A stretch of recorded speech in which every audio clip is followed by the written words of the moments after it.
Sejak manusia pertama belajar berjalan, ia sudah berkenalan dengan kegagalan. Anak kecil jatuh berkali-kali sebelum akhirnya bisa berdiri tegak. Dalam tiap langkah awal kehidupan, kegagalan hadir bukan sebagai musuh, tetapi sebagai sahabat yang menempa.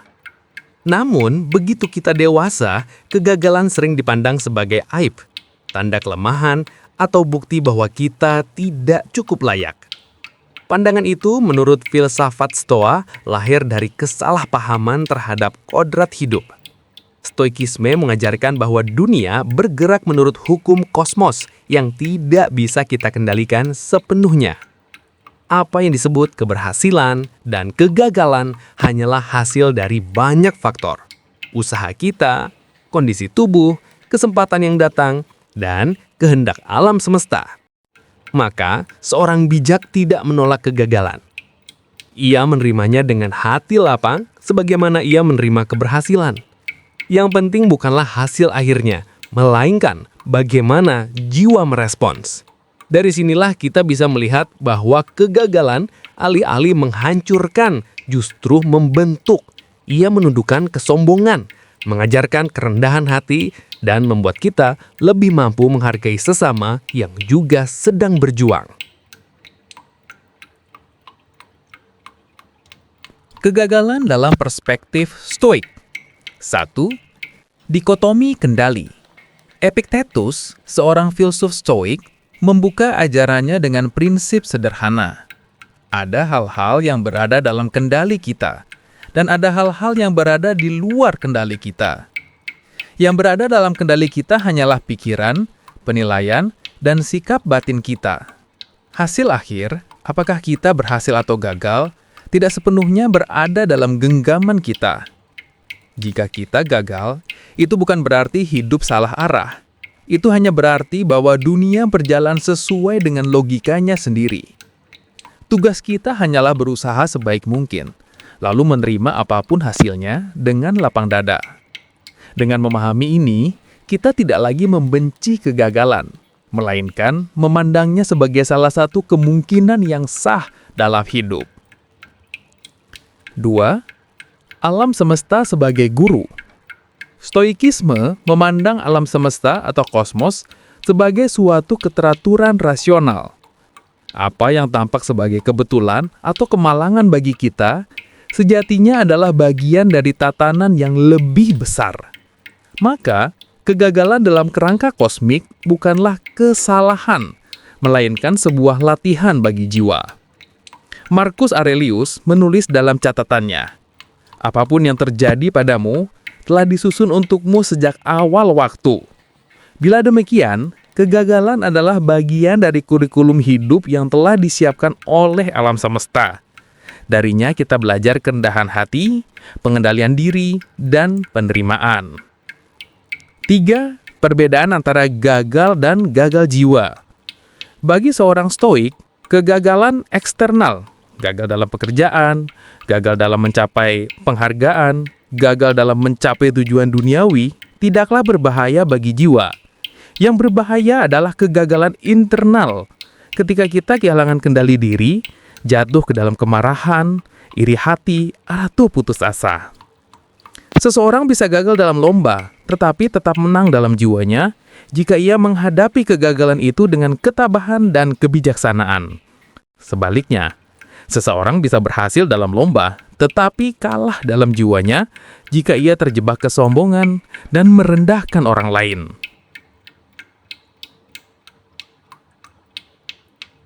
Kegagalan sebagai obat bagi kesombongan. 1. Keberhasilan yang menyombongkan. Manusia cenderung menganggap keberhasilan sebagai milik pribadi. Kita berkata, "Aku berhasil karena aku pintar, aku rajin, aku berbakat."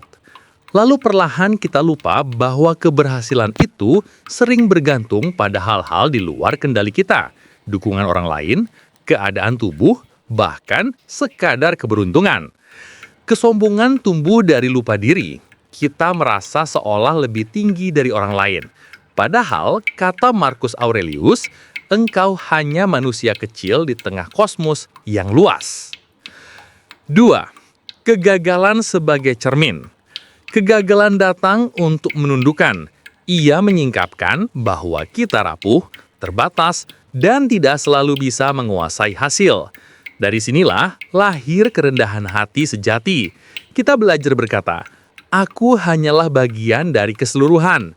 Keberhasilanku bukanlah semata hasil tenagaku, dan kegagalanku pun bukan akhir dari segalanya." Dengan demikian, kegagalan bekerja seperti obat pahit yang membersihkan jiwa dari penyakit kesombongan. Ia menyelamatkan kita dari ilusi bahwa kita adalah penguasa dunia. 3. Kesombongan sebagai musuh jiwa. Bagi filsafat Stoa, kesombongan lebih berbahaya daripada kegagalan itu sendiri. Orang yang sombong kehilangan akal sehat karena ia menilai dirinya lebih besar daripada kenyataan. Ia lupa bahwa tubuhnya rapuh, umurnya pendek, dan takdir bisa mengubah segalanya seketika. Kegagalan dengan cara yang keras namun jujur menarik kita kembali ke tanah. Ia mengingatkan bahwa kita sama saja dengan orang lain, berjuang, jatuh, bangkit, dan terus melangkah.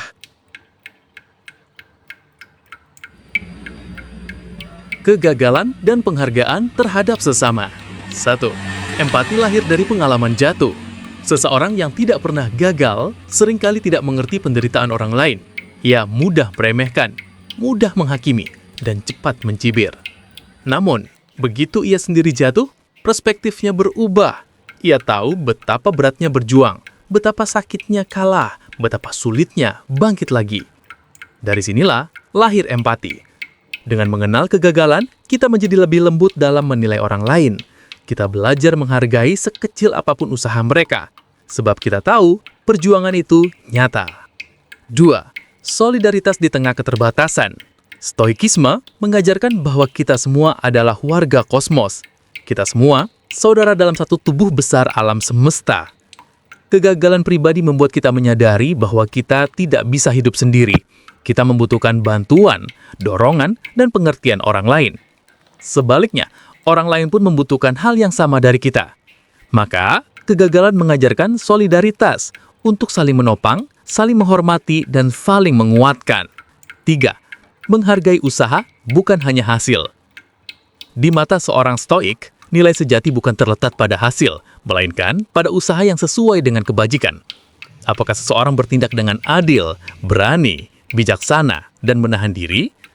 Jika ya, maka ia sudah berhasil, sekalipun dunia menyebutnya gagal. Maka, ketika kita melihat orang lain berjuang keras meski gagal, kita seharusnya memberi penghormatan, bukan cemooh. Sebab disitulah kemuliaan manusia, dalam ketekunan dan keberanian menghadapi kesulitan.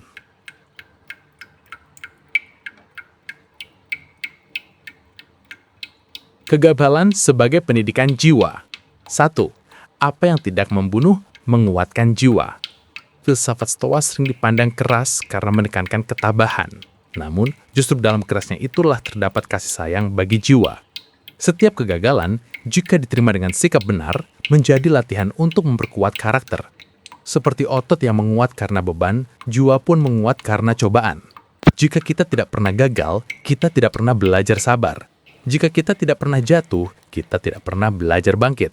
2. Membedakan nilai eksternal dan nilai internal. Orang banyak yang mengukur nilai diri dari harta, jabatan, penghargaan, atau kemenangan. Namun Stoikisme menegaskan bahwa itu semua hanyalah nilai eksternal, indifferent. Yang menentukan kebahagiaan sejati adalah nilai internal, sikap jiwa yang selaras dengan kebajikan. Maka kegagalan dalam hal-hal eksternal bukanlah kegagalan sejati. Bahkan kadang kegagalan eksternal justru membuka ruang bagi keberhasilan internal. Kita menjadi lebih rendah hati, lebih sabar, lebih bijaksana. 3. Transformasi jiwa melalui kegagalan. Kegagalan yang diterima dengan benar bukan hanya membuat kita tabah, tetapi juga mengubah cara kita memandang hidup. Kita tidak lagi terikat pada ambisi dangkal, tidak lagi terperangkap oleh pandangan orang lain. Kita mulai mencari kebahagiaan dalam hal-hal yang benar-benar bernilai, kebajikan, keheningan batin, dan rasa hormat pada kehidupan. Latihan praktis Stoik menghadapi kegagalan. Agar renungan ini tidak berhenti pada teori, Mari kita lihat beberapa latihan praktis ala Stoik untuk menjadikan kegagalan sebagai guru jiwa. Pertama, premeditatio malorum, membayangkan kemungkinan gagal sebelum bertindak. Dengan demikian, kita tidak kaget ketika gagal, karena kita sudah siap sejak awal. Kedua, dikotomi kendali, mengingatkan diri, apa yang bisa aku kendalikan hanyalah usahaku, bukan hasilnya. Ketiga, jurnal reflektif, menulis setiap hari apa yang dipelajari dari kegagalan, sebagaimana Marcus Aurelius menulis Meditations. Keempat, latihan empati, mengingat penderitaan kita sendiri, lalu menggunakannya sebagai jembatan untuk memahami penderitaan orang lain. Kelima, menghormati usaha, belajar menghargai perjuangan orang lain, bukan hanya hasilnya. Dengan latihan ini, kegagalan berhenti menjadi momok dan berubah menjadi alat pembentuk kebijaksanaan.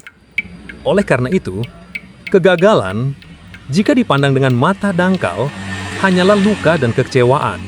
Namun, bila dilihat dengan mata seorang Stoik, kegagalan adalah cermin, obat, sekaligus guru. Ia mencerminkan keterbatasan kita, mengobati kesombongan, dan mengajarkan empati.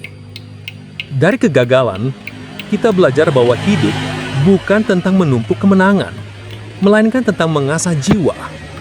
Hidup bukan tentang merasa lebih tinggi dari orang lain, melainkan tentang berjalan bersama dalam perjuangan yang sama.